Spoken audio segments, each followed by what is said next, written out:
Thank you. All right. Hey, good morning, guys. We're going to talk about military insurance today, government insurance, but really at the end of the day, all we're really talking about is somebody's work insurance, right? All we're talking about is group life insurance from somebody's job.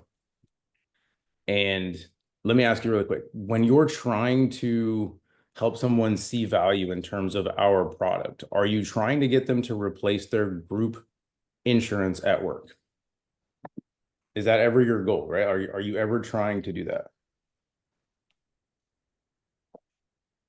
Good. So why do you keep trying to do it with the military?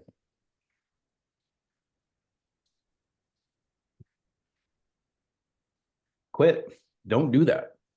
You're not going to win by trying to replace what they have with the military, because if you're trying to do that, you're trying to do it on price, on average, and you're never going to win that battle. You can't, right? So what I really want you guys to focus on is, are you going to work there forever? No, right? It's the same objections overcoming that you would for any work insurance, right? It's something additive. Look, whatever you have at work is great. It's probably cheap or free, so keep it. But are you going to work there forever? No. Okay. So now let's talk about some specific stuff when it comes to military insurance, whether that's active duty, which is called SGLI, or service members group life insurance. I'll bring up a little slide here in a second. Or after the military, something that is optional for us, which is VGLI, that's veterans group life insurance. And then there's another category if someone just works for the federal government, it's called FEGLI, federal employee group life insurance. All right. They all work basically the same. They just have different price points and different sort of like rules along the way. So let me bring this up. We'll kind of have a really quick talk on SGLI versus VGLI. If you guys have questions, like, let me know. James, all are at best. No, they're not. SGLI and VGLI, if there's an issue and somebody dies, that money's coming. There's no question about it, right? And so in that situation, like there's like line of duty investigations sometimes depending on how the person died. But trust me, I've run enough of those claims to know that they pay out. So let's talk really fast on how do I do it so where it's recording and like it's just my face on the side? We'll go with that, I guess. All right, SGLI. Spotlight yourself. I did. I don't know. We'll see. Did you pin yourself or spotlight? There's a difference. I spotlighted. I don't know. We'll see. It'll be all right. Okay, so SGLI, guys.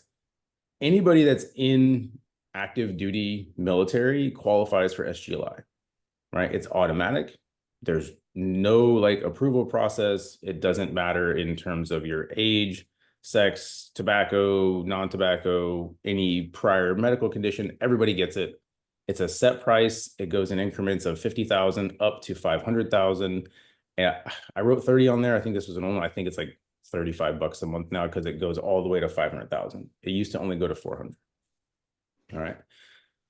SGLI is really, really good in terms of the cost for the value, and there's an actual like extra benefit on top of it, right? So your family has coverage as well. Your spouse, whether it's male or female, gets covered for 100,000 for like $4 a month, and every minor child gets coverage for $10,000 for free. Okay. When a service member passes with SGLI, the family gets the $500 or $500,000 death benefit or whatever the service member has elected, because if they do less than 500, the price is cheaper. I don't know why anyone would do it, but 20-year-old kids are more worried about how much dip they can buy and how many energy drinks versus life insurance. So people do drop it down. but they get the death benefit for whatever it's set at, plus they get $100,000 like immediate death gratuity. I can't remember the exact words, but sort of like when Nissa was talking last night, like that family didn't get the full death benefit for like a year. Well, that was FEGLI. That was something totally different. But when a service member dies, they're getting whatever the death benefit is. But upfront, they're getting like a death severance plus their last pay plus all sorts of other stuff. Okay. VGLI. This is where you really want to start like sort of like helping someone understand for the future, because VGLI is the exact same as SGLI in a lot of ways, minus the price. Okay. VGLI for someone leaving the military, you're guaranteed coverage if you take VGLI within 6 months of leaving the military. You cannot be declined. It doesn't matter what health issues you have going on. You could have like no legs and barely be on life support, and you can't be declined as long as you take it within 6 months of separation, right? Also, that's part of the reason that the cost goes up as we get older. It goes up in renewable terms of every 5 years. This is where the cost starts to vary. Okay. So this is there. I haven't like I built an Excel that kind of has this, but these are the new rates. I know it says 23. They're the same for 2024. This is your average range of a military person that you're going to be talking to that's looking at life insurance on average, right? Now, at 40, 80 bucks a month for $500,000 doesn't suck. It really doesn't, right? So when I retire in like 7 months, I'm going to be 43. I have another year and a half of getting an extra $500,000 at 80 bucks. I'm going to take it. Right? That for me, that's like a $500,000 rider for 80 bucks. It's cheaper than my Primerica policy for now. Right. So look, I'm going to keep VGLI until I'm 50, because at 80 and then 105, that'll be an extra $500,000 that I know the price is something that I'm totally comfortable with until I turn 50. At 50 and beyond is when it starts getting ridiculous. Look at that. No one's going to pay that, guys. Right. And people can argue, they're like, oh, well, as I get older, I'll just lower the coverage. I'll keep my price the same, blah, blah, blah, blah, blah. Well, I would rather keep my price the same and keep my coverage the same for 30 or 35 years. Right. Because if I could give you the same coverage and your price would never change, wouldn't that make more sense? You with me? Right. And so that's why I built this little guy. And this is just an example, right? In this example, the dude was 40. We were taking him to 70 or ish, right? Had he done VGLI at a $500,000, it was going to cost him 150 grand and change over that same period of time. But for the same term with Primerica, guys, we're going to save him 100 grand. Right? Hey, John, what would you rather do with that 100 grand over that 30 years? Can I help you invest that?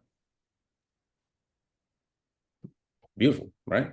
Guys, it's not super complicated, but when you don't understand like how you're trying to leverage the scenario, you're probably going to fumble it, because you're going to end up trying to revert back to price and trying to like sell them something. It's not where you want to go. Coming back to the chat, how long does it typically take to pay out? The answer is it depends, Jamie, right? Because there are different ways that people die. People commit suicide. There's line of duty investigations that get put into that. If it's just a legit accident, that 100 grand, like that initial like death gratuity, like that's not in advance either, right? That's 100 plus whatever their actual life insurance is.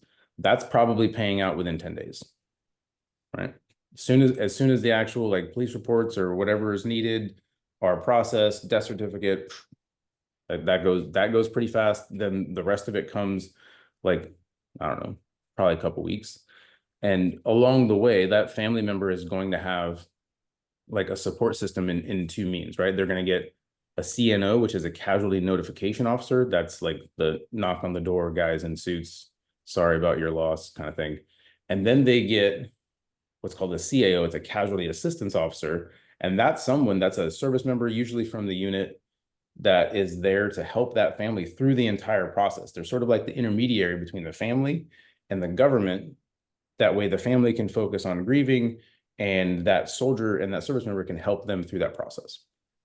Okay, so there's a built-in support system. It's really good. We have to go through training every couple of years, so it's good. How long does it take? Most vets can't afford it later. John, that is 100% correct, especially if they don't realize what's happening, right? So most guys will, like, they'll set it up. It's cheap in the beginning. They've had SGLI forever and the price was always the same. They think, like I did, that like, oh, it's just VGLI, it's just a little more expensive. But it makes sense. I get it. I'm older and I'm broken. It should be a little more expensive, but not to that level, and not every 5 years changing in price. But why does it do that? Again, because you could leave the military at 25 and be perfectly healthy and have no issues, and you qualify for VGLI, or you could be leaving the military completely broken, right? And you still qualify for VGLI. So the cost increases drastically because it's pooled risk, right? And so the company that's underwriting that is taking the risk for all of those people, regardless of what their actual health status is. Okay. Because remember, there's no health questionnaires, there's no application, you can't be declined. You just sign a piece of paper and like circle how much you want. That's why. All right. 19-year-old in the Army, National Guard. She has life. Yeah, Kim. So that's SGLI, right? SGLI for active duty people is there. They can have up to 500,000. They can pick between 50 and 550,000 increments. And again, can't be declined. That insurance is great. But Kim, is she going to be in the National Guard forever? Probably not, right? Awesome. And you know what most service members do when they separate from the military? They go to the VA, they process their disability claims. Most people are trying to maximize that VA disability claim. So on paper, right, their medical record when they're 19 is like this. There's nothing there. But by the time they separate from the service, that medical record went from like a piece of paper to an entire book, because they want as much on record and on file as possible to like take to the VA and say, hey, here's all of my problems. Look how bad I am. Look how much the military broke me. Guys, it's like a rental car, right? Someone being in the military is like the Army renting them, or the Air Force, whatever, right? It's like a rental car. Do you guys drive a rental car nicely? Do you give two rips about driving a rental car? No, because you're gonna drive that thing, you're gonna drive it and like pull it in and drop the keys and walk away. Full sin, exactly, right? Like, I'm taking that thing over jumps. I don't care. It ain't my car. That's the military with any of us that serve, right? We're all just rental cars. But at the end of the day, the military can't just walk away from that rental car. It owes you. And that's where disability stuff comes in. And so everyone that's trying to maximize their disability claim on paper is going to look really bad. Right? I'm going through it right now. In September, I'm starting my benefits and disability discharge. Guys, like, my medical record is like, it's been 25 years. I mean, am I healthy? Yeah, on the surface. But there's a lot of past, you know, been driven hard, put away wet kind of thing, in terms of like just life in the military. Guys, like, on paper, once I file all of that, I would never qualify for life insurance again. Think about it. Just think about it. If you've written a life app, right? PTSD, anxiety, depression, ADD, sleep apnea, chronic pain, asthma, burn pit stuff, right? Think about writing that life app. Do you guys want to submit that? Is it going to go COD? Is it likely to get declined? Now do you see why it's so important for someone to have coverage while they're young, 1,000% healthy, and nothing is in their medical record? Is it starting to click? it is your job to help paint that picture for someone. You're not trying to scare them. This is education, because I promise you, right? When it comes to like money, finance, insurance, I was, I felt like I was kind of with it, right? I kind of felt like I knew what was going on. And I didn't know that VGLI was more expensive than SGLI, or that the price changed. I was messing around on a friggin' retirement calculator, right? If you can see this little guy, it's called Military Retire. I was messing around on this guy, and I was just looking at different things and like playing around with like, oh, if I retire here, here, here. And in one of the scenarios, I was older and my VGLI cost went up, and I was like, what? And so I started doing some research. And that's when I figured out that it got more expensive. Luckily for me, my wife had sold life insurance a lifetime and a half ago. And she told me before any of this even started, she's like, hey, dummy, you need to go get your next life insurance policy. The one we have right now only takes you to like 50. And then that way, before you start your medical stuff, you're good. I was like, what? She's like, just trust me. Listen to your spouse, guys. Right? Most of the time, they're probably right. Especially dudes, listen to your wife. Okay. Thank you. Just going back to the questions. Anything about the 9/11 conversation we use in our scripts? So Jody, there's, because like when you put that out yesterday, I went searching. Now there are companies that are still in litigation. We were one of the first ones that paid with no questions asked, us in USAA.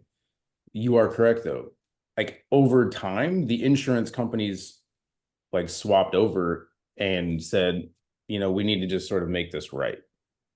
But there are still companies out there that have war and terror clauses in their policies, and we are not one of them. That's the biggest thing that you need to focus on. Noah, can I add to that too? Because that's the internet for you. Because when I started, 3.5 years ago, and we were saying those things, I don't like to just spew or repeat information. I have to know it's a fact before it's going to leave my mouth. And so I did research at that time, and everything that I found at that time was that all of those companies were sued because they did not pay out. They were forced to pay out, and then they started excluding it as terrorism. They added the terrorism. Now, when Jody asked that yesterday, I went and started looking it up. Couldn't find any of the same stuff I found 3.5 years ago. Stuff gets scrubbed, guys. But it was there 3.5 years ago, because like I said, I would not have repeated it if I hadn't seen it myself.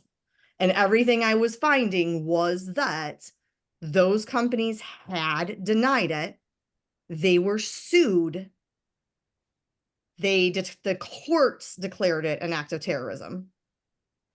And then that's when those companies decided, right, well, if we've got to pay this out because it's terrorism and not war, we're going to add terrorism to our policies also.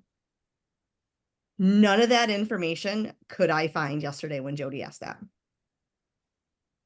The other piece, guys, and I'll find the pictures, or Jess, if you have the pictures from home office with the 9/11 wall, can you? Yeah, I have it. I'll find it while you talk. Yeah, can you put those in the Wolfpack chat, guys? Like, I promise you, every Primerica office that I've ever walked into has a 9/11 memorial inside the office on the wall, and it's because we have like such a strong feeling and connection about that event, because at the time, us in USAA. Now, if you can't find that on the interwebs, well, that's the interwebs for you, right? Bridget, is there a different policy for military spouses? My supervisor and her husband married after his service and was interested in looking at policy with a student who is in the reserves talked to her about other benefits they would have. Yes, so it's like I said in the beginning, right? That's called family group life insurance. I don't know. I have to go look at LES and see what it actually says. But like I said, kids are free, right? And the service member like basically checks yes, and it's like $5 a month, and the spouse gets 100,000 in coverage. But that's it. You can't go above that. It's the most you have. And then here's the kicker: when you separate from the service member qualifies for VGLI. The family, zero, nothing, gone, bye.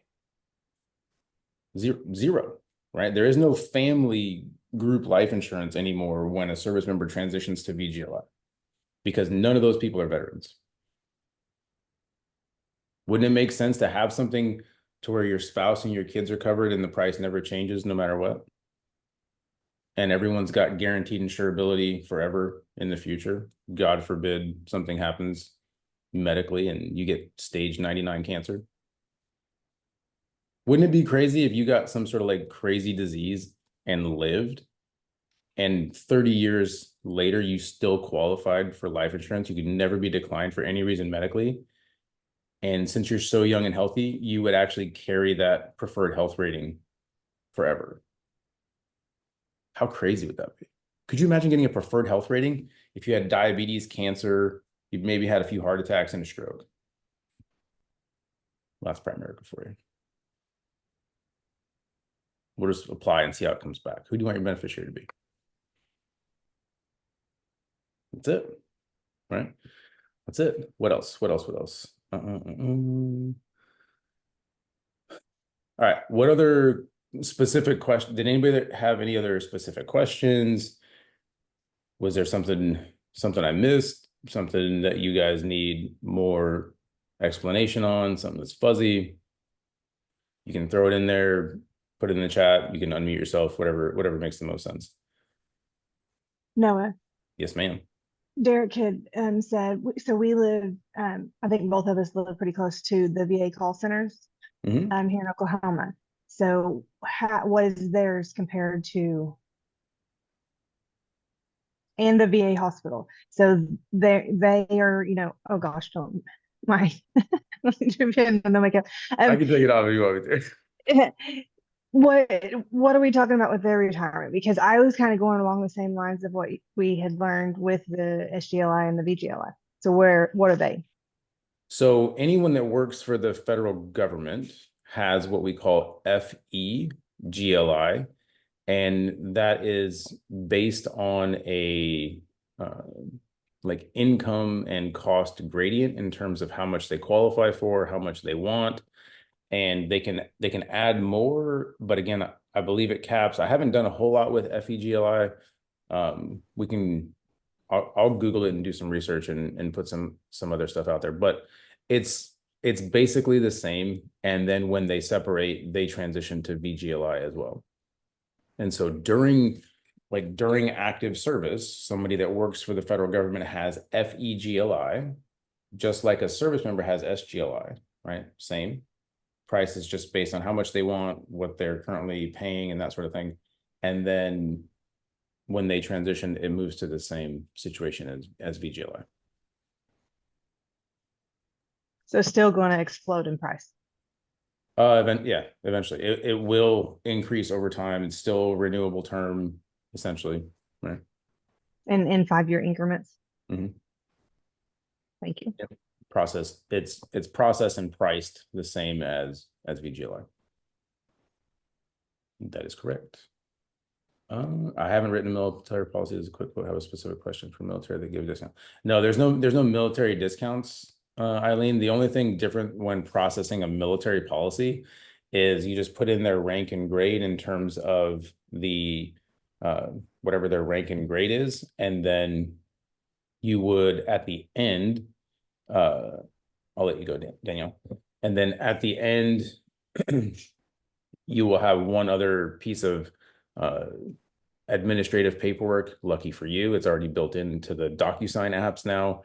It's a military sales clause, and then all it says when they sign it is that you didn't solicit them on a military installation, you didn't sell it to them on a military installation, and then that you don't outrank the individual that you're selling to. That's all the military sales clause paperwork says when you sign it. And that's only if they're active duty. If they're Okay, veteran, that thank paperwork you. doesn't come up. You're welcome. Is health insurance really coming soon? Wayne, I don't know. Maybe. Sure. Why not? Yes. Define soon. I don't know. If you're a tortoise, soon is like 30 years. Those jokers live to be 100, right? If you're my like 10-year-old kid, soon is like yesterday. So I don't know. Soon is subjective. I have no idea. Jamie, you have a question. Someone who gets discharged from the military, do they get to keep, or does it depend what they get discharged for? No, Jamie, so that's what I was saying. When you, like, let's just say I quit the Army on August 1st, right? I'm done, separated, retired, whatever. I left the service. I have from August 1st plus 180 days to opt into VGLI, and I cannot be declined.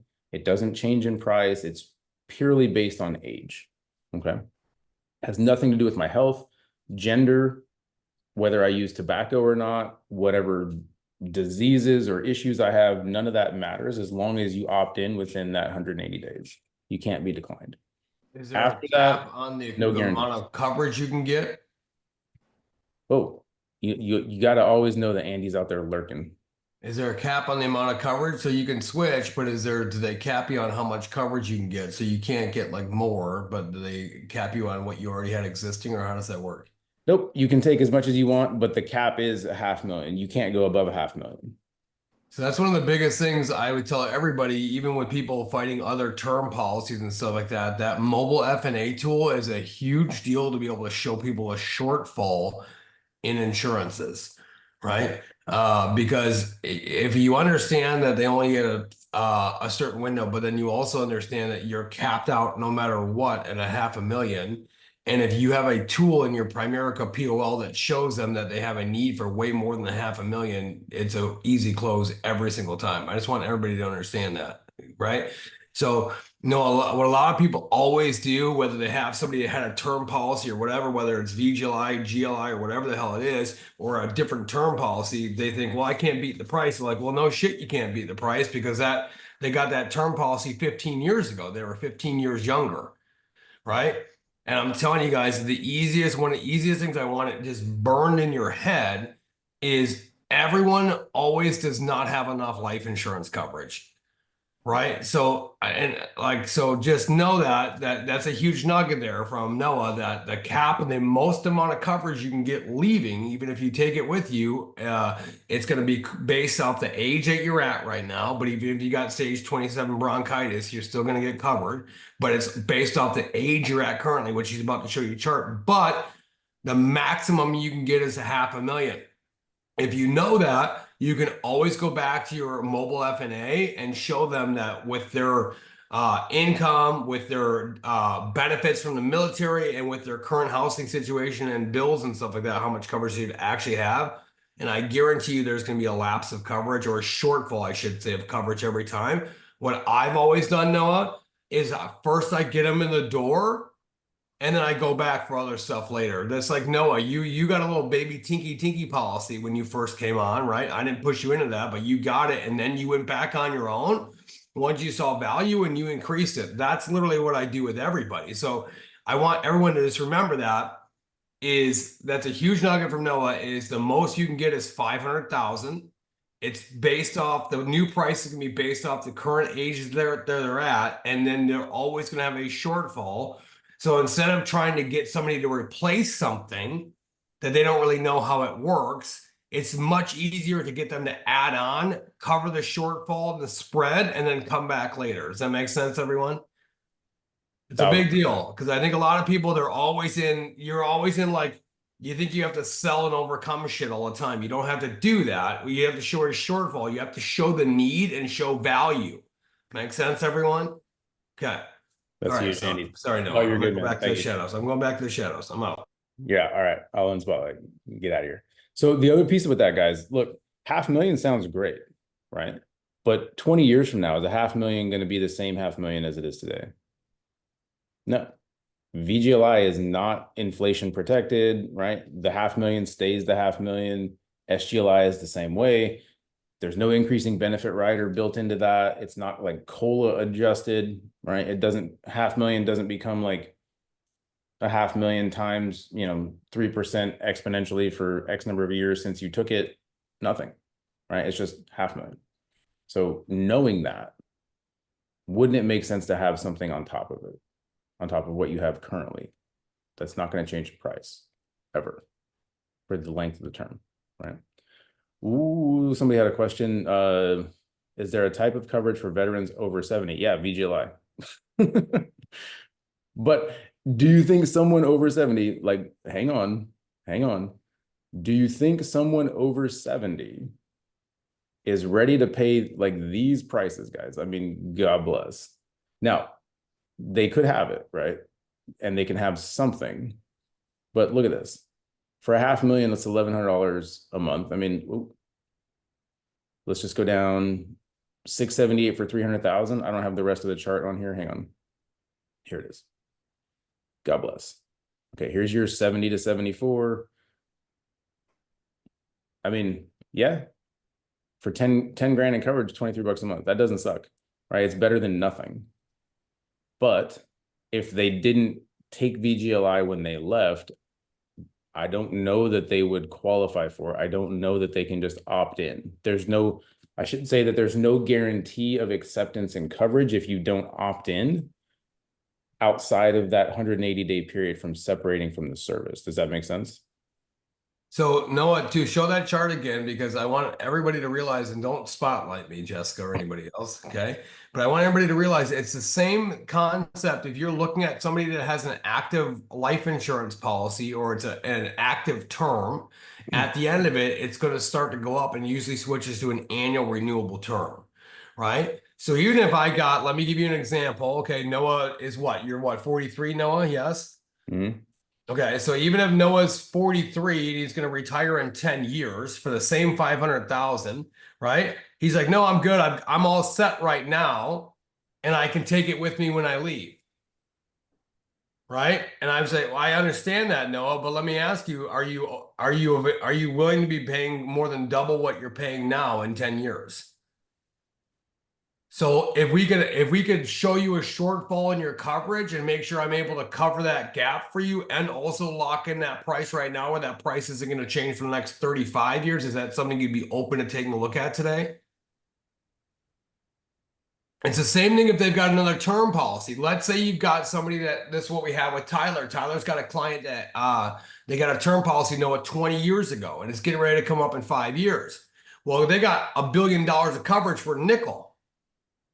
And in your head, you're like, oh, I can't beat that. There's no way. I give them a quote for the same exact amount of coverage. It's more than $150 more a month.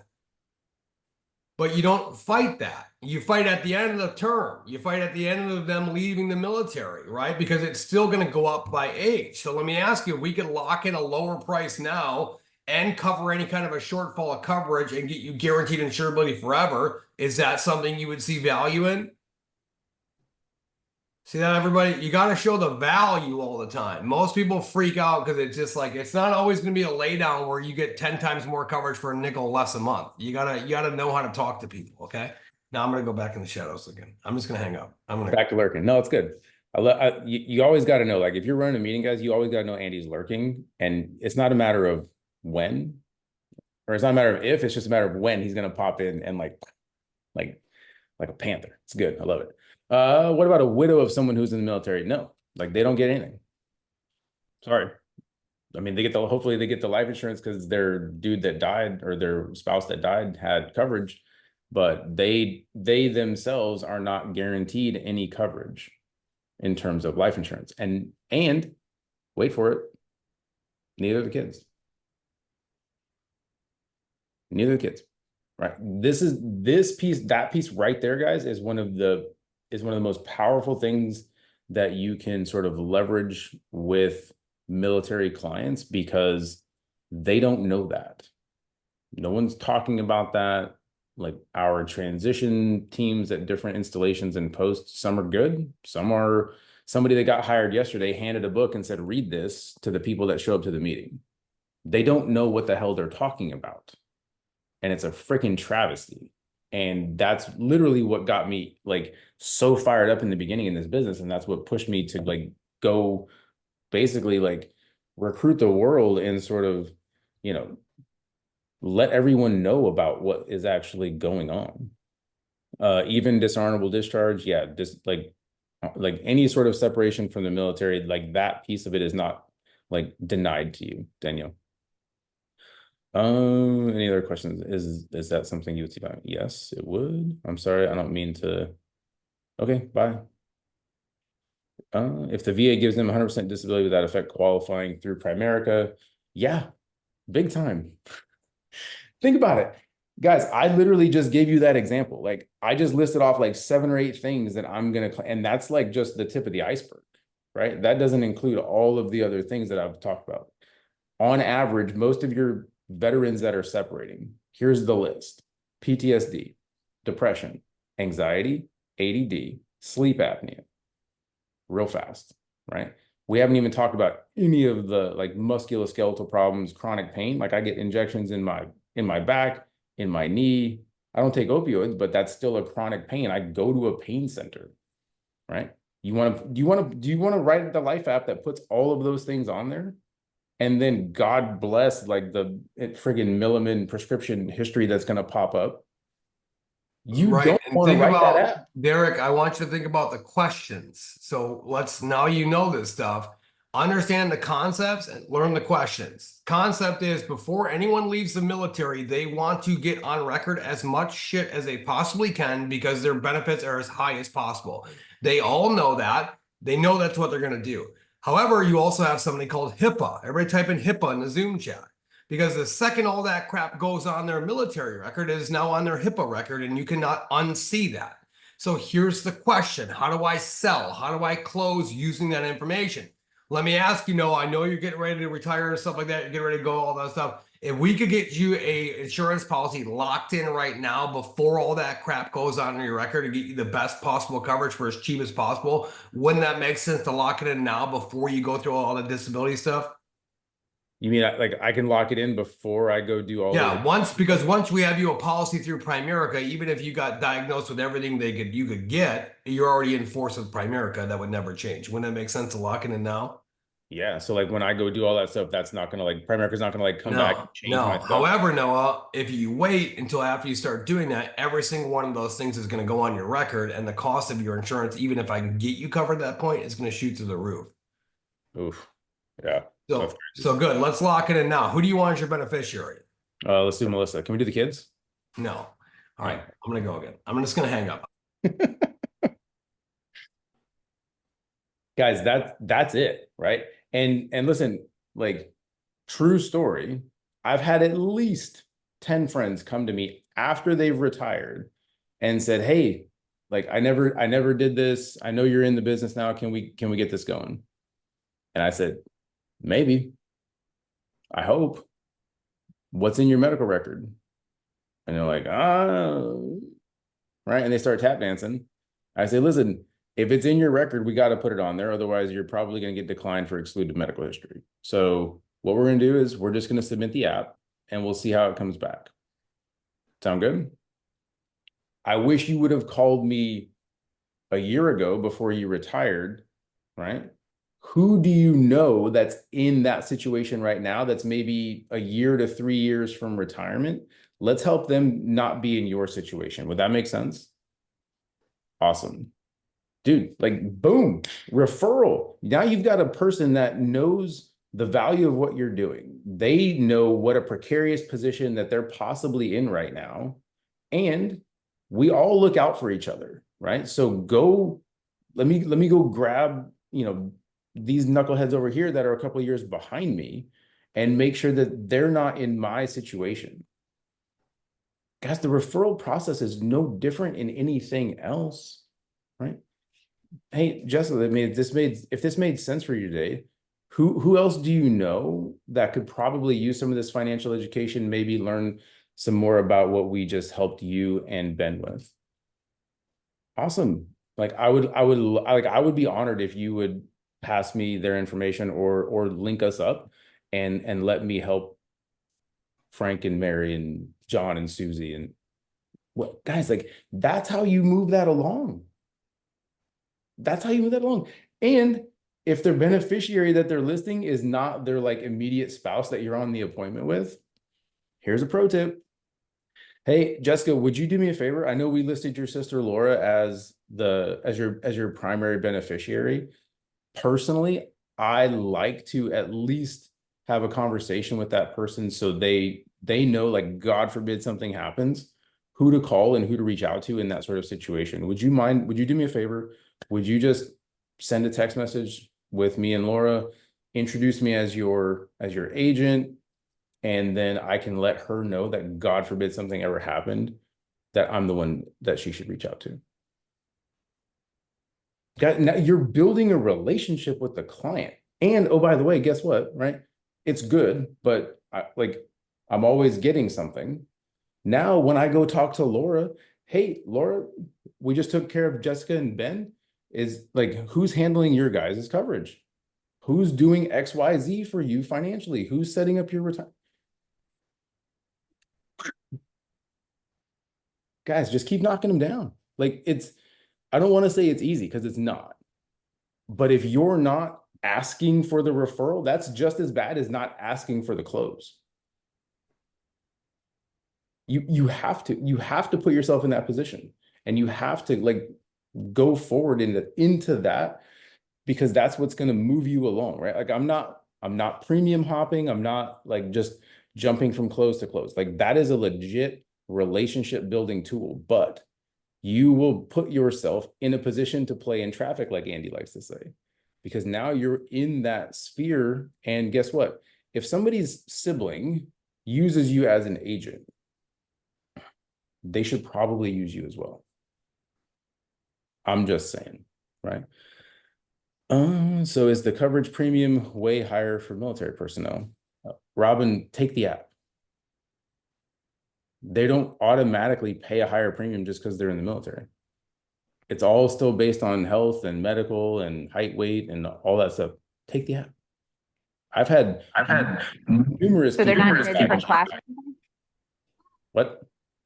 So they're not in, like, when you underwrite them in like the class, are they a different class because they're in the military? No. Okay. Absolutely not. They're still just a person. That's just their job, right? Underwriting, I mean, nope. So have them list as much as possible while they are still in the military. Eileen, what are you talking about? Like any medical conditions. I was kind of confused on that part. That's apples and oranges, right? We're talking life insurance and Right. that policy like outside of what the military does prior to them starting all of their like VA disability type claims and stuff that they're going to build in their medical record, right? You use me as an example. Like, if you have a hard time remembering this, I'm a pilot. Okay. I fly helicopters for the Army. Do you think that in the last 18, 19 years before I kind of like stopped flying, I was willing to expose anything medically to doctors that would potentially keep me from flying? No. No, right? So now I'm in a position where I'm not flying and I'm about to retire. Do you think I'm going to start like telling the doctors everything so that I can make sure that my medical record looks like I'm basically should be in a wheelchair when I retire? No. Yes, I am, because that's how my VA disability claim is going to go through the roof. Okay. Okay. So like before, I would never tell doctors anything because I didn't want to take a chance of them grounding me. Right. So I don't like, when I'm young, I don't want anything looking bad. Now that I'm about to retire, I want all of that on record, because that's how I make a claim for disability, because the difference between being 100% disabled and 40 or 50 is thousands of dollars a month. In Florida, my kids will go to school tax-free, or excuse me, like free. My VA disability income is tax-free, right? So trust me, that's why people separating from the military are trying to get as much disability as possible forever, right? So you want them to lock in a level term policy before all that stuff goes in their record. Okay. Before they like disclose all of that information publicly to go into that HIPAA medical record, we need to lock it in so that on paper they look like perfect, pristine, right? They just came off the assembly line kind of thing. And then they go put that stuff in their medical record later, like Andy was saying, like, oh yeah, like Primerica is not going to come back and change their policy because of what showed up in their medical record later. That's the beauty of doing it before the stuff is in your record, guys. Right? Okay, gotcha. Thank you. Is that Freddie? Yeah, the HIPAA stuff applies to everybody. Guard, reserve, doesn't matter. Like your medical record is your medical record. So whatever is out there can be seen. Now, in a lot of times, like a client will have to sign an extra release of records to get something like from the VA or whatever. But if they don't sign it, they're not getting coverage because if underwriting can't look at their full medical record, they can't make a decision. So they have to sign that. Yes, HIPAA applies to everyone. And I already answered this question. The widow of someone in the military, they don't cover the widow. Like the military coverage, right? VGLI doesn't apply to anyone that wasn't the service member or wasn't a service member. VGLI doesn't cover them. A widow of a veteran can have as much coverage as they want with a private insurance company. I don't know who you are, iPhone 5. Change your Zoom name so that we know who you are. All right, we got 2 minutes and change. What other questions are still out there? What did I miss? Wendy, you had a hand up earlier. What's a good opening for introducing yourself to get the referrals? If I were to go to my ex-brother-in-law, he represents veterans and appeals of VA decisions regarding this. He's also a veteran. iPhone, I don't know who you are, but if you're going down that rabbit hole, those guys are already in the process of making VA claims. They already have a bunch of junk on paper and wrong medically. That's a bad pool to jump into. You're going down a path of a whole bunch of declines and a whole bunch of rated policies on average, because you're chasing people that have a buttload of medical problems already. If they're already going through VA compensation claims and all that, you miss the entire point of this conversation. You need to get those people before that process starts, right? So that's why when you're talking to someone who's in the service and they say, I'm good, I got SGLI, I don't need it, I got $500,000 for like $30. Perfect. Did you know that when you separate and you take VGLI, the price gets more expensive every 5 years? And when you separate and your medical record basically explodes, like if you try to get private insurance later, it's going to be much more expensive. No, well, perfect. So like, wouldn't it make more sense to get something locked in now that's not going to change in price for like the next 35 years? We can get something for you, cover your wife and kids, because they're not going to be covered when you separate either. And all of it's level term and the price never changes. And then at the end, you've got guaranteed medical insurability forever. You can never be declined in the future. It doesn't matter what you put in your medical record after we get this enforced for you. Would that make sense? Awesome. Who do you want your beneficiary to be? Ownership question. We're just going to apply and see how it comes back. Assumptive, positive, close. You're not asking, oh, well, what do you think? I don't know. Let me think about it. Never ask that question. We're just going to apply and see how it comes back. Sound good? You're just moving into it, guys, right? Like as soon as you ask somebody what they think, they pause and they go, I don't know, maybe I need to think about it. If you're doing that, please stop. Please stop. We're just going to apply, see how it comes back. All right. What else? What else? All right. I think I'm going to stop the recording.